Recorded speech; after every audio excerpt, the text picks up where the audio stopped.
Welcome to this week's edition of the Seekonk Speedway Race Day Rewind, produced by Souza Media, where we recap all the weekend's racing as part of the 75th anniversary season of the Action Track of the East.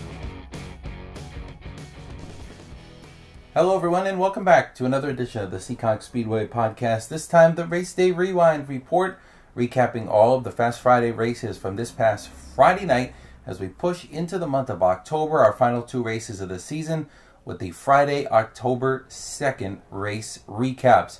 Another great Friday in the books. One more remains this coming Friday night. Get to what that's going to include. A special event coming up this coming Friday night on top of us crowning 5 champions and the Seekonk Fast Friday divisions. Look forward to talking about that throughout the show. As we do every week, we're going to recap this past Friday's main event. We're going to be joined by one winner from this past Friday night. A new guest on the podcast from the Bandolero division, Brenden LaBelle, is going to join us as part of our second segment of the show. Then we're going to have a second guest in the final segment of the show that's going to be part of a special pure stock race coming up this week. We're going to have the normal pure stock main event, then there's going to be a second race with a little bit of a twist to it. I'll get to that a little bit later in the show. Again, want to welcome everybody. Thanks for joining us. Share it out to your friends. Let them know the Race Day Rewind podcast is here, whether you're listening on Apple Podcasts or YouTube. And let's get right into the racing from this past Friday night, October the 3rd. Start this week with the Seekonk Grand Prix Bandoleros and the Bandit division. Great racing so far in 2020 by the Bandits. They've really put on a heck of a show, especially for drivers that are learning, trying to get their feet wet in racing. A lot of them have come from quarter midgets. Some of them just hopped in the Bandolero with no previous experience. And honestly, it's working out well for, I would say, 99% of these drivers, if not all of them, as they continue to learn each and every week. This past Friday night, another victory to the resume for Darren Krantz Jr., driver of that green, number 31. Challenged a little bit throughout the race, has to work his way to the front of the field, takes the lead, and once he did, man, he never looked back. 2 seconds ahead of his Bandolero competitors was Krantz at the checkered flag. His third victory on the season, has not run all of the races as part of the Seekonk Fast Friday slate, but when he does run, he is a major challenger to end up in Everett's Auto Parts victory lane. His third win, he's also finished second twice, and the other 2 races he crashed out of. So when he finishes in the top 2, and this past Friday night, a third victory for Krantz. Other drivers at the front of the field early in this one, Ryan Van Ness Jr. was up there after winning a couple weeks prior, putting on a strong performance behind the wheel of his number 11. Unfortunately for Ryan, didn't end exactly how he would have wanted it to, finishing 6th after a little bit of a tangle. Ethan Dion, Joel Newcomb were up there as well, and the driver, kind of a little bit of a surprise, the speed he had this week was Nick Uring Jr., and Nick has had speed progressively getting better all year, but this past Friday night, man, did they find something under the hood of that International CDL number 11. Right up there in contention to pick up the win. Unfortunately, collected in a little bit of an incident and relegated from a second place running position at the time all the way back to 8th. And Nick Uring Jr. able to finish 7th behind the wheel of that number 11. So great run for him this week. I know his finish doesn't necessarily replicate it, but a strong run. So it's Krantz picking up the win. Joel Newcomb was second after winning a week prior. His first career win the week before. He finishes second this week. Ethan Dion third. Colin Van Ness, great run for 4th. And Zacharias Kelly with his career best run in the Bandoleros, rounding out the top 5. Ethan Dion finishing in the 3rd spot. A major story there. He's in contention with the championship leader, Richie Helger Jr., coming into the race. Coming in, Helger had about a 10-point lead, I believe, in the championship. But the major story of this event is the battle between Dion and Helger for this championship. And unfortunately for Helger, he was parked by race control for a 2-spin rule. Now that rule's in place, so if the same driver spins out on his own, no contact, just lost control of the car twice in the same race, then that's it for him for the rest of the night, him or her, for the rest of the night. So Helger, you remember a week ago, really wrecked that car badly. They had to put it all back together. They get everything back together, and unfortunately for him, a really loose race car right from the drop of practice. No power really in practice, needed a little bit more speed. They found it, but in the qualifying, his car was out of control. He spun out a couple times. In the feature, he spins out twice, ends up parked, and he finishes 12th in this one. So he loses the points lead heading for the final race of the season in the Seekonk Grand Prix Bandolero. Bandits 386 for Ethan Dion, 378 now for Richie Helger Jr. So an 8-point lead for Ethan Dion, looking for his first championship at Seekonk. Picked up his first win of his Seekonk career back on September the 11th. He's been inside the top 5 more often than not this season. And when you look at his resume, he's got 5 third-place finishes, the master of consistency for Ethan Dion, leading the points by 8 over Helger, heading for championship night. Those who are not familiar, it is 2 points per position. So Dion going to have to finish ahead of Helger. Not necessarily. If he finishes third, he'll be good. And an 8-point gap, if they happen to tie in the championship standings, they'll each have 1 win unless Helger wins. So it's going to be tight. If they happen to tie, we'll go to the tiebreakers. But as they run right now, if you look at the average finish for Ethan Dion, another third place would definitely get the job done for the driver of that number 8. He's been strong all year, looking to cap it off with a championship in the Seekonk Grand Prix. Bandolero Bandits. Helger coming in second. He will be 8 points back heading to the finale with Brent Robideau in the third position. It's been a strong run for Robideau over the course of the last couple of weeks behind the wheel of that number 25. A little bit of a mishap this past Friday, but still third in the championship heading for the final week, and he is probably going to finish there. He is in mathematical contention, but unlikely that he's going to be able to surpass the top 2 in front of him behind the wheel of that number 25. So if Dion finishes 4th or better, that would earn him a total of 44 points, and there's no way that Helger could beat him even if Helger wins. So a 4th or better will clinch Dion the title. It'll be a 5th or better if Helger finishes behind him. But we'll see how it all plays out in the Bandolero Bandits this coming Friday night. They'll be the first feature out at 7 o'clock to crown their 2020 Everett's Auto Parts 75th season Diamond Jubilee Series champion in the season.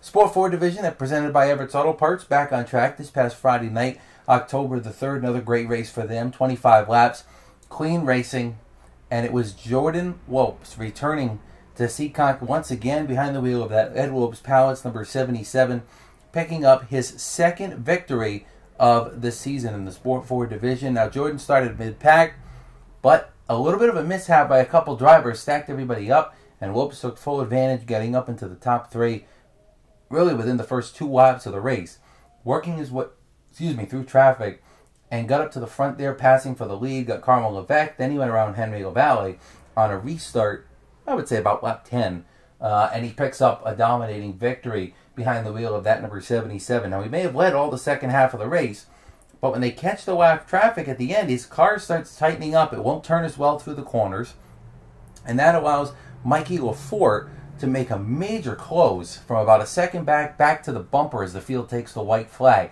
White flag came out.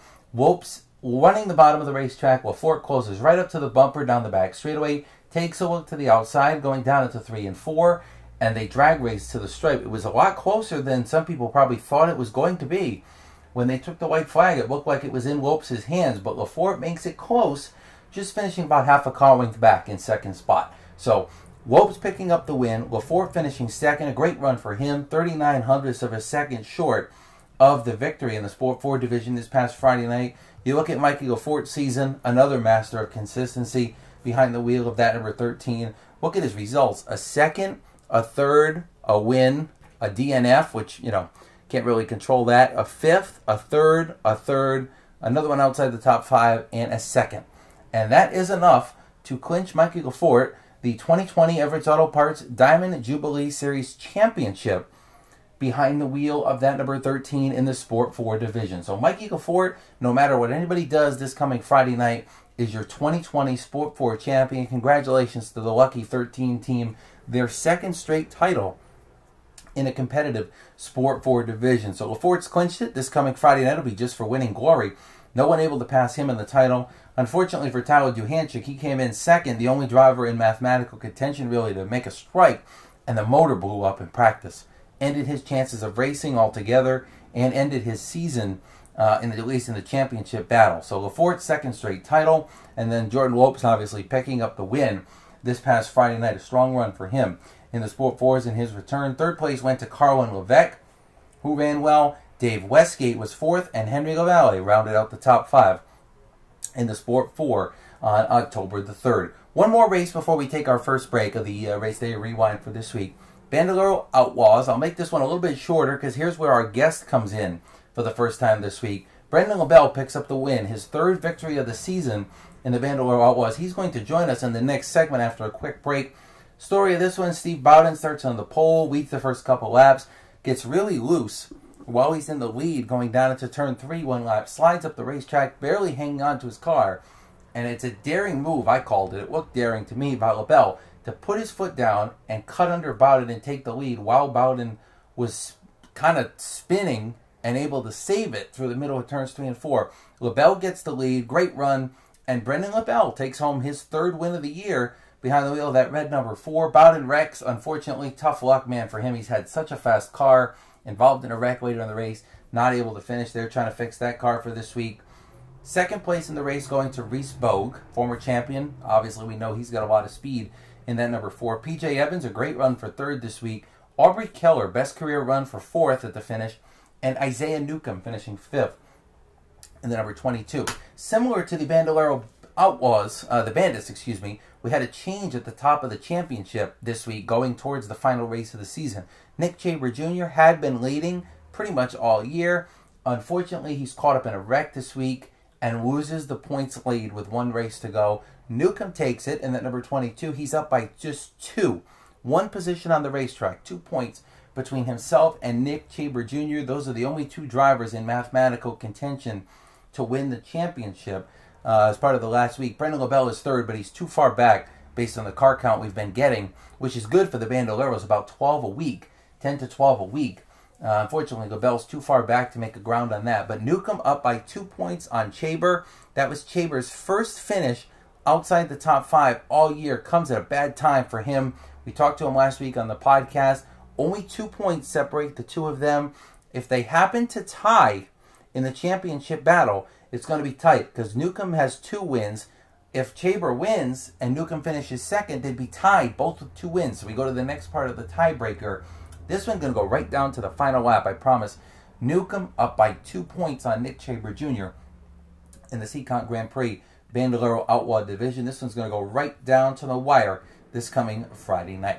We'll take a quick break, our first break of this week's edition of the Race Day Rewind. When we come back, we'll talk with Brenden LaBelle, picks up his 3rd win of the year in the Seekonk Grand Prix Bandolero Outlaw Division this past Friday. Let's talk to him about how he made it happen.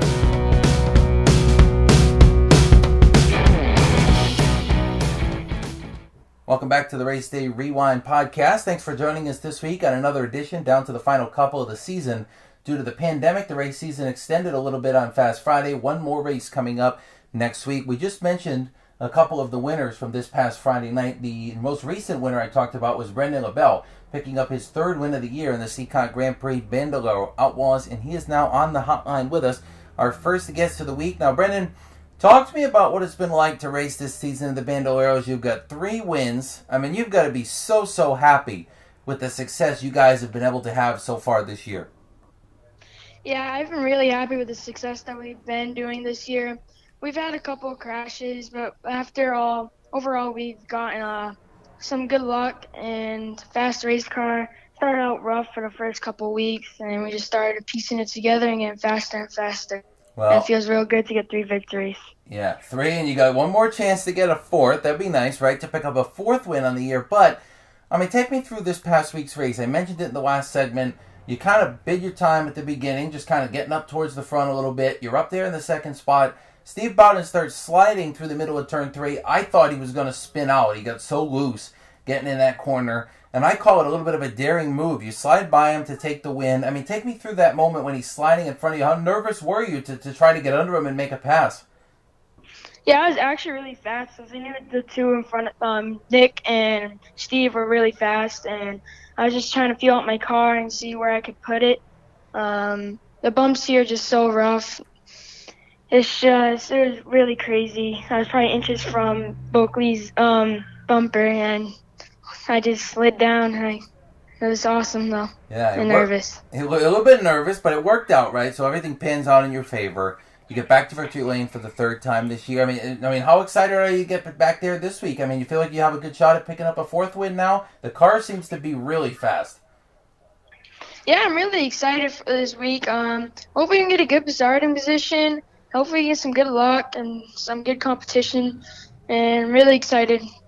So, talk about the championship battle. It doesn't look like you're going to have a shot at winning the championship, but these cars are so difficult to drive around the track. There's a lot of bumps. You mentioned it. How hard is this? I mean, everybody says, oh, they're always on the gas the whole time. All they got to do is steer the wheel, but it looks harder to me than that. Is it hard? Yeah, it's really hard. Your hands are constantly going left and right, trying to save it through 3 and 4. It's just with there's no front suspension. It's just wild. It's just the whole front end just bounces, and you find the right air pressures to get through the track and fast. Yeah, you're hanging on for dear life out there with your fellow Bandolero competitors. Hey, one more question before we let you go. Some people won't know this. In fact, most people won't know this. This past Saturday, we had a track rental going on, and you got your first experience behind the wheel of a Legends car at Seekonk. We talked about how difficult the Bandoleros are, but what was that like in that Legend car? Were you nervous to get out there? Did you feel like you got a good handle on it maybe by the end of the day? Yeah, the first couple practices, I was probably half speed down the front stretch and the back stretch. Once I got out, we just started to loosen it up more and more so I can get off good, and started to get more on the throttle more and more. By the end of the day, I had a really good handle of it. Hopefully we can rent the track again and have a good time there and learn some more things. Now, is the plan to run that Legend car full-time next year? Our plan is to somewhat run the Legend the full time next year if we have money. It's just that we're not the richest people on the earth, but we're just gonna run as much as we can there at Seekonk and the Legend. Well, that sounds good to me. You're not the richest people in the world, but you know what? 3 wins is plenty as far as I'm concerned in the Bandolero Outlaws. Brenden, I want to take some time. You took some great time to join us here in the middle of the week. We really appreciate it. I know you're done with school for the day, so we stepped you away from that. That's going to be good. And we look forward to seeing you on Friday night. Yep, thanks. All right, that's been Brenden LaBelle. Take a quick break, and we will come right back on the Race Day Rewind podcast.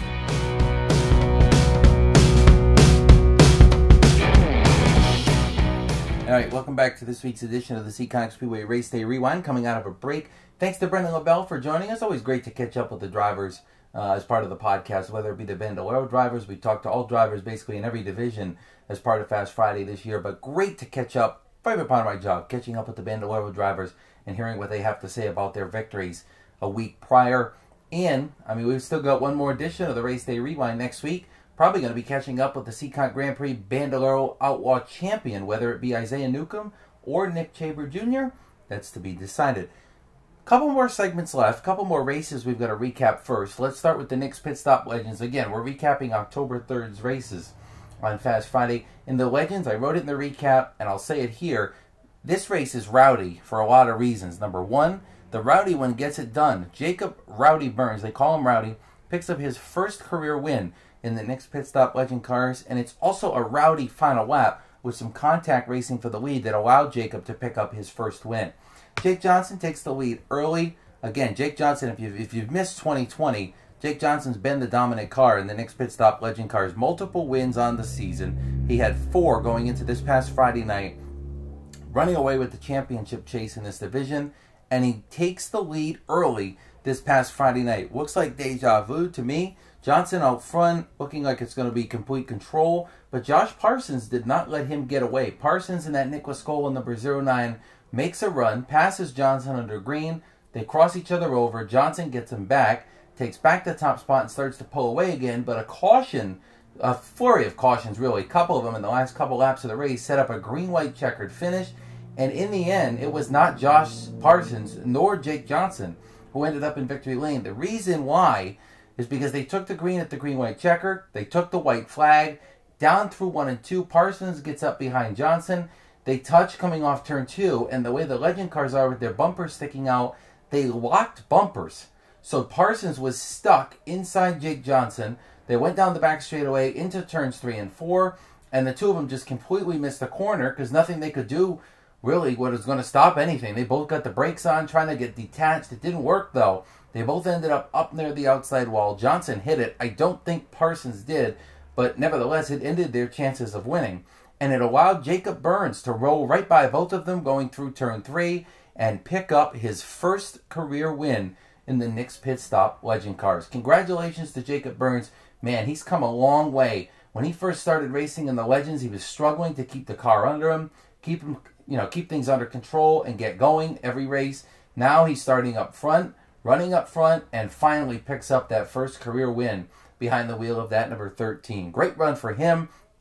Johnson and Parsons had DNFs due to their finish. Second place going to Matt Carpenter. Great run for Carpenter behind the wheel of that number 24. I believe that might be his best career finish as part of the Seekonk Nick's Pit Stop Legend Cars division.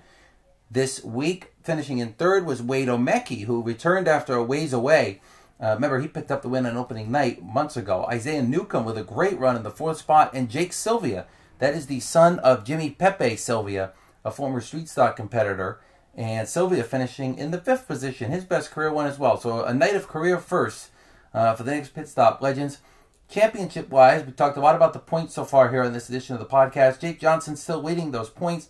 Reagan Parent, who is second in the championship standings coming into the race, also DNFs in this one. They both don't finish, so Johnson leads by 32, heading for the final Fast Friday of the season. 32 points ahead for the driver of the black and white Daffodils Gift Shop, number 15, looking for his second career Nick's Pit Stop Legends title. And with the car count we've been getting since the middle of the season due to the COVID pandemic, it looks like Johnson may basically just have to start the race, and once he takes the green, he will clinch the championship behind the wheel of the number 15. So congrats to him on a great year. Reagan Parent enters the race in second, and he is going to be 78, 88, 98. He's going to be about 30, it'll be 34 points back with the one race to go. So he's going to need a lot of help.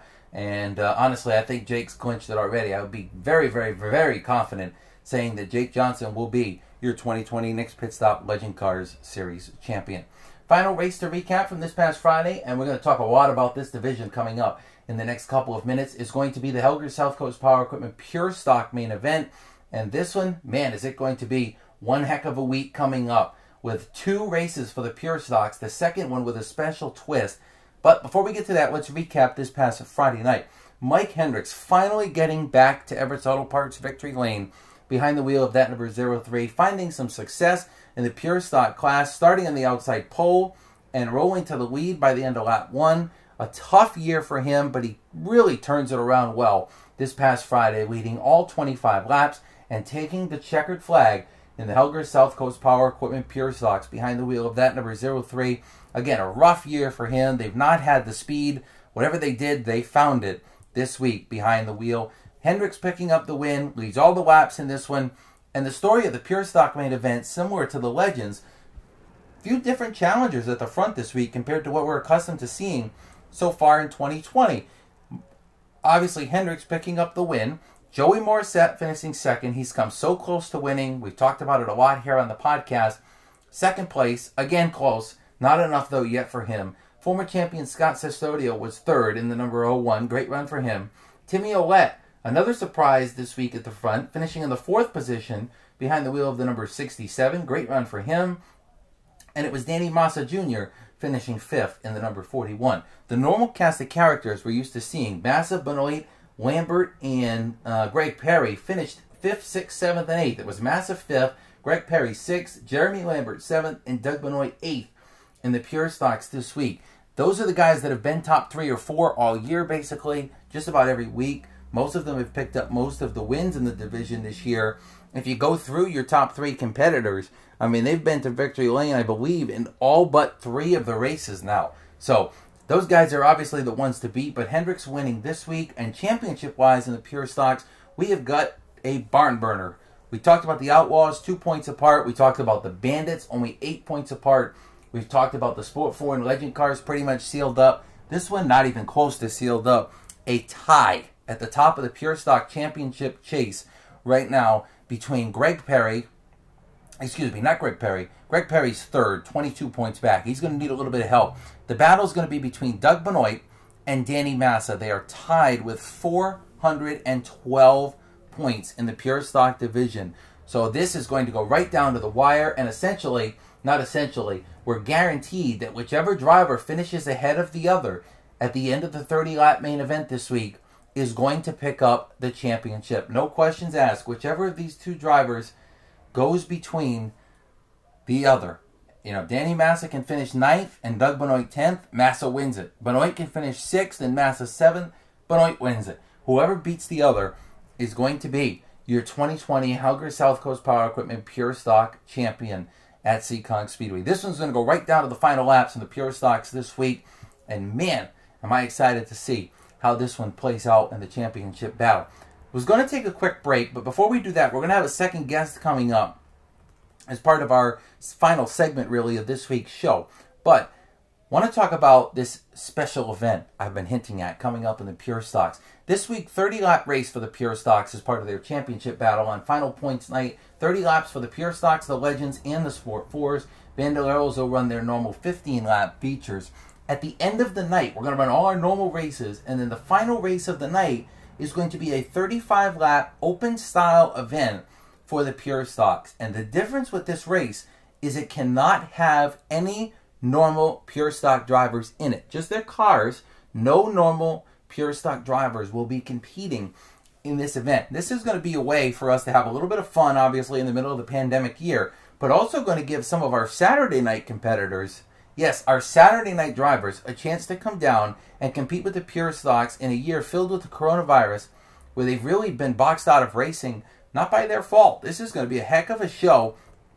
And you're thinking to yourself right now, whoa, which drivers are going to be competing in this? Which Saturday night drivers are you talking about? Let's go down some of the list. Now, not confirmed as of the recording, every driver that's going to be racing. I've got most of them, though, that have confirmed. Dick Benoit, Pro Stock competitor, is going to drive his daughter Alice's number 95. Dylan Estrella is going to drive the number 77, the normal Joey Morissette car. Danny Cabral in the number 47, driven by Jacob Kirk. Jerry DeCaspari Jr., a 7-time late model champion, drives the 41 for Danny Massa. Mike Brightman drives his daughter Emily's number 27. Colby Lambert, sportsman competitor, in his, I was going to say his son, his brother's car, number 15, Jeremy Lambert. Joey Parker will drive the number 14 for Justin Rio. Dave Gagaro Jr. drives the number 11, the Gil Bradstreet entry.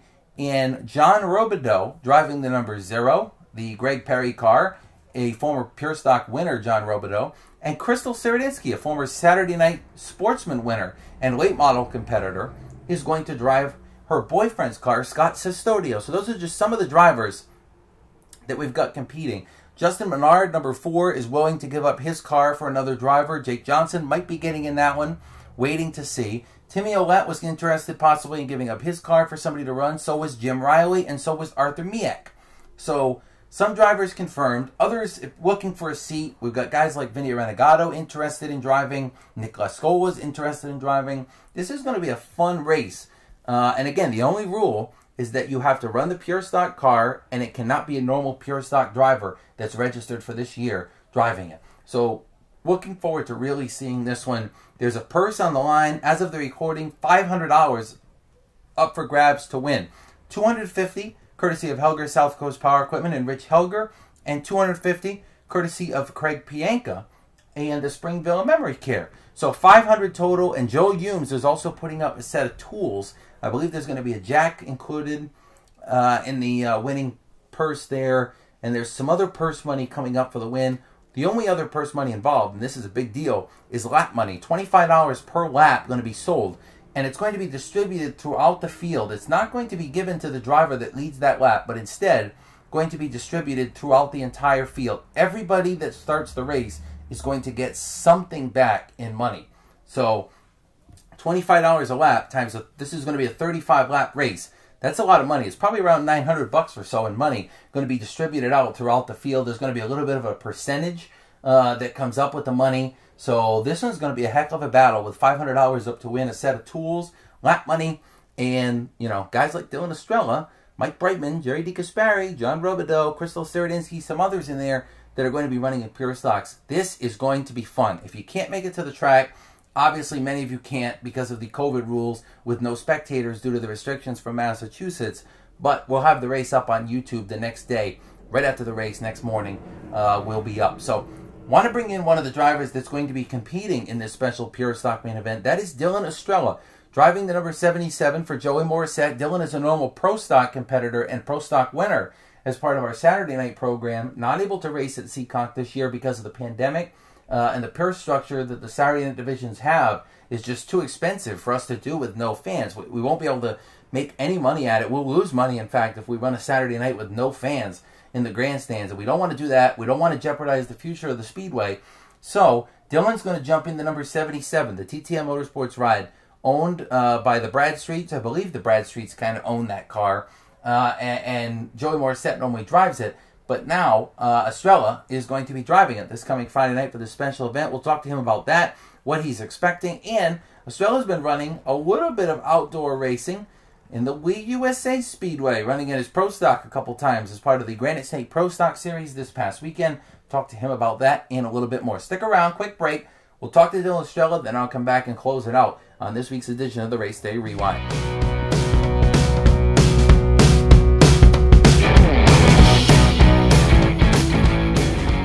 All right, welcome back to the final segment of this week's Race Day Rewind podcast. Talked about a lot from this past Friday night, the competition we had on the track, heading towards championship night this week, some champions to be crowned as part of our shortened, messed up 75th season. We've also got this special pure stock race I talked about at the end of the last segment. I want to talk to one of the drivers that's in it, and I believe, as far as I can recollect, our first Saturday night driver as part of the Race Day Rewind podcast this year, obviously due to the pandemic and everything that's gone on with that. I want to welcome in Dylan Estrella. And Dylan, this is a weird opportunity, right? 35-lap pure stock race, driving Joey Morissette's car. You've got some talented drivers driving out there with you. John Robideau, Crystal Seredinsky's out there. There's some others down the line as well. I mean, talk to me. Did Joey call you? Did you call Joey? This is a fun opportunity for you to get on the track and just have some fun. Yeah, I mean, I met Joey through Gil and Sam. I actually did a vinyl rap with Sam and kind of hit it off. He's a funny dude. We're always busting each other's balls whenever I'd go over the shop to help them out, and just kind of clicked with that whole crew. And I woke up one day to a Facebook message asking if I wanted to drive his car, and I didn't even know about this whole Saturday night or other drivers getting in people's pure stock thing, so I was pretty confused. But once I saw Ed's post, I was like, hey, you guys got good stuff. He always runs up front. He always seems like he does really well, so I was like, yeah, I'll get in the seat. Let's try it out. So you're going to try it. I mean, you guys are going to have one. I mean, you may not even know all the details, but there's going to be one practice for you guys at the end of the normal practice slate. They're going to run their normal. It's going to be an extra distance 30-lap feature as part of their championship race. And then you guys will hop in for 35 laps at the end of the night. Do you know what to expect? Do you feel like you know anything about how that thing's going to drive, how it might be in a race? It seems like it's obviously going to be completely different. You've driven mini cups, late models, trucks, now pro stocks. This seems like something that might be completely out of whack compared to what you're used to. Yeah, it's definitely going to be a whole new ball game, actually. I was thinking about it, and I watched, I think it was Sam's video of his last race, just trying to figure out the line that those guys were running and how they were running. And I talked to Gil, and he said, you'll be pretty shocked at how slow they feel. But, you know, sometimes the difference there, it definitely throws you for a loop. So, I don't know. We'll see. It'll definitely be fun. There's going to be a cool opportunity. Now, you've been racing a couple times this year up at the Lee USA Speedway. Before we get to that, though, COVID's obviously hit everybody. You know, it's closed the track down, 90% closed with no spectators, some Friday night races. I mean, what's this been like? It's obviously been frustrating, I'm sure, to not be able to compete in 2020 after you've been doing this for so many years on a full-time basis. It must feel like there's a major void this summer. Yeah, I mean, it's definitely different. I've had quite the summer. I proposed to Megan, and then we bought a house, so I've been pretty busy with that. In the beginning of it all, it was definitely a bummer, with how hard my father, Jim, and the guys work on the car all season and all off season just to get it ready and not be able to run it. And then once you guys threw together the whole iRacing tour thing, it kind of gave us something to do. And my family, I know they were always upstairs watching it, and they were always excited to watch that. So you guys definitely did your part. You did a good job with all that, and it kind of helped everybody get through it. And now, I mean, I mentioned you've raced a couple times. You went up to Lee for the special pro stock race they had, say, about a month ago. And then this past weekend with the Granite State up there, won a heat race, strong in practice. A good finish, too, in the feature. I know you started on the pole. You want to win, but you finished solidly in the top 10. I mean, take me through. You said before we started recording that it was fun at Lee. It's a different environment, but how cool is it to be able to go race another track this year? It's awesome. It's something I've always wanted to do. I've always brought it up to my mom and dad, and we're very fortunate to have Everett and Roy and him on board. It's just one of those things where he owns the car, he makes the choices, and we fully back whatever choice that he makes. And he's been letting us go to Lee twice. We went to White Mountain. Pretty much the first time for me at Lee in the Pro Stock, and then the first time at White Mountain. Definitely two fun tracks. I love Lee. I have a lot of fun there. My buddy Derek Griffith was a big help, kind of setting me up to get around that place and telling me the right line, and definitely made some big improvements from the first time I was there with that $10,000 to win race. Well, obviously a strong run, a messed up season. Hopefully we can go back to normal in 2021. I mean, you got to be ready for 2021, right? You came close in the Pro Stocks this past year. I know Dave Darling's kind of been in his own zip code the last couple of years, but you got to be excited to get back to Seekonk Pro Stock racing hopefully next year, right? Yeah, absolutely. That last Lee race for the $10,000 win one, we were pitted next to Dave, and we were kind of struggling all day. I was off the pace. I wasn't really keeping up with everybody, and I looked at him, and I was going to the driver's meeting, and I was like, man, do I miss Seekonk, and just kind of laughed about it. But like I said, after I kind of bugged Derek Griffith, got in his ear, he kind of gave me some good pointers to get around that place a little bit better. Well, it's worked out well. A strong top 10 finish at Lee with the Grand State Pro Stock Series, and now heading back towards 2021, hopefully. But first, a stop in the Pure Stocks, oddly enough, as part of Fast Friday this Friday in this cool race. Dylan, thanks for the time. Appreciate a couple minutes on the Race Day Rewind podcast, and look forward to seeing you this Friday night for the special event. Sounds good, man. It'll be good to see you, too. Appreciate you having me. All right, that's been Dylan Estrella. Take a quick break, and I will come back to wrap up what is the final pre-race edition of the Race Day Rewind podcast in 2020. Stick with us.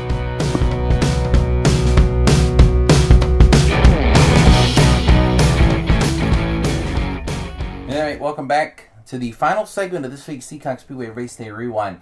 It's going to be a quick final segment. We've talked about so much on this episode, whether it be the recaps from last Friday, the upcoming Pure Stock race this past Friday, the normal Pure Stock race, then the special event, the tight championship battles. There's so much going on, and I know the spectators can't be at the track to see it in 2020, but man, it's been such a great year on Fast Friday. Great racing throughout all 5 of our divisions, and I really think this has helped to elevate the Fast Friday divisions in a weird way, right? No Saturday night racing.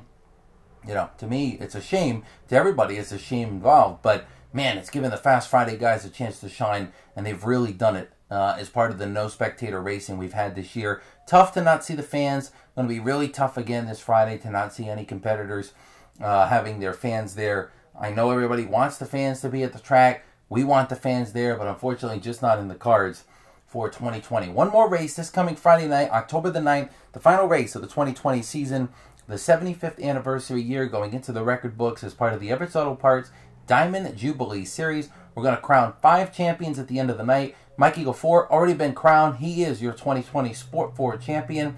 Jake Johnson is well ahead of the Nick's Pit Stop Legends en route to his second career title. Nick Chaber and Isaiah Newcomb separated by 2 points in the Bandolero Outlaw division. Ethan Dion and Richie Helger separated by 8 in the Bandits. And Danny Massa and Doug Benoit tied in the Pure Stock division in the main event coming up this Friday, 30 laps to decide that champion. Going to be a great final Friday night coming up this week. Want to thank everybody for joining us in this week's edition of the Race Day Rewind. Share it out. Give it to your friends. Let them know where it is, whether you're listening to us on YouTube, Apple Podcasts, wherever it may be. I'm Kyle Souza. Don't think I said that at the beginning of the show, but I think many of you know me by now. Ed St. Germain's been behind the camera, pushing all the buttons for us to get everything scheduled and get it out on YouTube in the video process, get it out on Apple Podcasts. So wherever you're listening, think of him. He's done a lot of the heavy lifting behind the scenes, editing and putting it all together so you can listen to this great production put together. For now, we'll join you next week once again, next Tuesday night at 7 o'clock. It'll premiere with the championship edition of the Fast Friday Season Race Day Rewind. We'll talk about who won the last races of the year and who are the champions for the 2020 COVID season at the Action Track of the East. For now, stay safe, enjoy the rest of the week, and we hope to see some of you Friday at the track as far as our competitor goes. If not, catch the rest of you right back here at the Race Day Rewind Report next weekend on Seekonk Speedway.